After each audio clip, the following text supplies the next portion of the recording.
অনেক ধরনের পাতুরি তো খেয়েছেন, তবে মানকচুর পাতুরি খেয়েছেন কি? যদি না খেয়ে থাকেন তাহলে এই রেসিপিটা আপনার জন্য। কারণ এই মানকচুর পাতুরি অত্যন্ত সুস্বাদু। একবার হলেও অন্তত খেয়ে দেখবেন।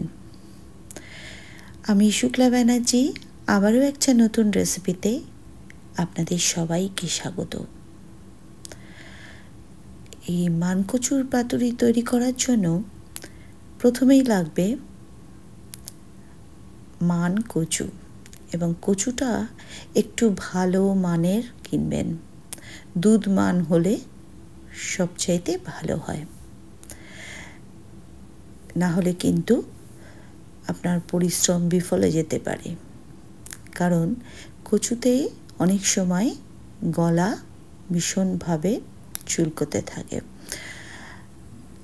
সেজন্য কচুটা একটু ভালো মানের কিনে এই কচুর ছালটা একটু মোটা করে ফেলে দেবেন। খোসাটা অনেকটা যেন পুরু হয় সেইভাবে বাদ দিয়ে দেবেন। তারপর টুকরো টুকরো করে কেটে নিতে হবে এই কচুটাকে।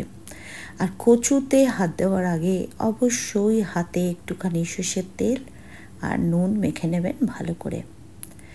কচুটা টুকরো করে নিয়ে বেটে নিয়েছি ভালো করে হাতে নুন তেল মেখে। এবার এই কচুর থেকে কচুর ভেতরের যে দুধের অংশটা সেটাকে ফেলে দিতে হবে। এটা যেন একটুও না থাকে। এই কচুর রসটার থেকেই কিন্তু গলা চুলকোতে পারে, এবং গলা চুলকালে সেই কচু কিন্তু আপনি একটুও খেতে পারবেন না।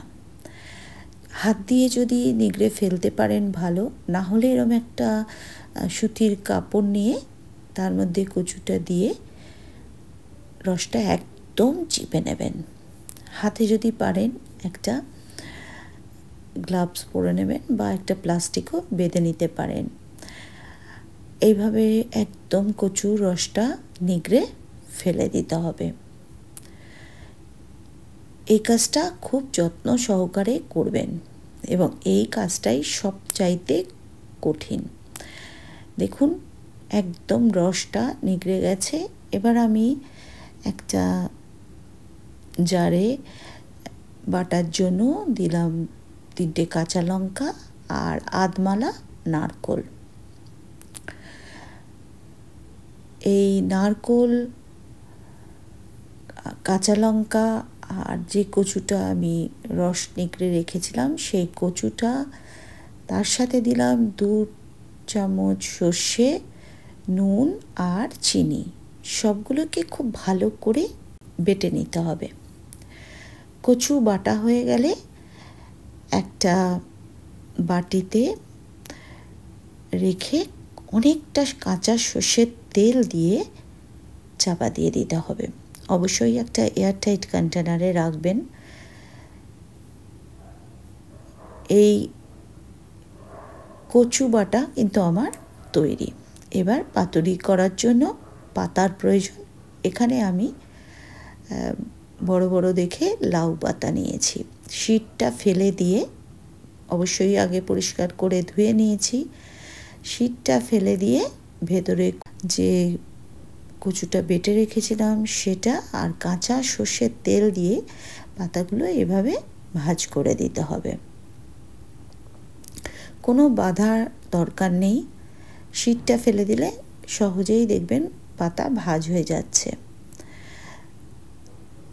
আর একটা দেখিয়ে দিলাম, এইভাবে ভাঁজ করে নেবেন। প্রথমে মাঝখানে, তারপরে 2 ধার দিয়ে ভাঁজ করে নিতে হবে। যে কটা পাতুরি বানাতে চান এইভাবে প্রত্যেকটা পাতার মধ্যে দিয়ে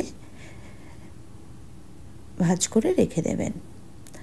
তারপরে সর্ষের তেল গরম করে নিতে হবে, তাতে এই পাতাগুলো দিয়ে দিতে হবে। দেখুন পাতার যে পাশটা ভাঁজ করা ছিল সে পাশটা আমি দিয়েছি, একদম সুন্দরভাবে পাতুরিটা তৈরি হচ্ছে।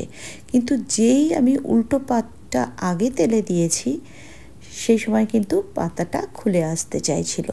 তার মানে যেই দিকটাতে লাস্ট ভাঁজটা থাকবে সেটা সবার আগে তেলে দিতে হবে। চাপা দিয়ে দিয়ে অল্প আছে এই পাতুরিগুলো ভেজে নিলাম। ভাতের সঙ্গে তো অবশ্যই এটা খেতে হবে। সাথে একটু লেবু দিলাম, কাঁচা লঙ্কা দিলাম, আর যদি গলা ধরে তার জন্য একটু তেঁতুলের চাটনিও রেডি করে রাখলাম। তবে এইভাবে যদি পাতুরি তৈরি করেন গলা ধরার কোনো উপায় নেই। ভিডিওটা ভালো লেগে থাকলে আর এই রকম নিত্য নতুন রেসিপি পেতে চাইলে বরাবরের জন্য আমার সাথে থাকার চেষ্টা করবেন। ভিডিওটা শেষ পর্যন্ত যারা থাকলেন তাদেরকে অসংখ্য ধন্যবাদ।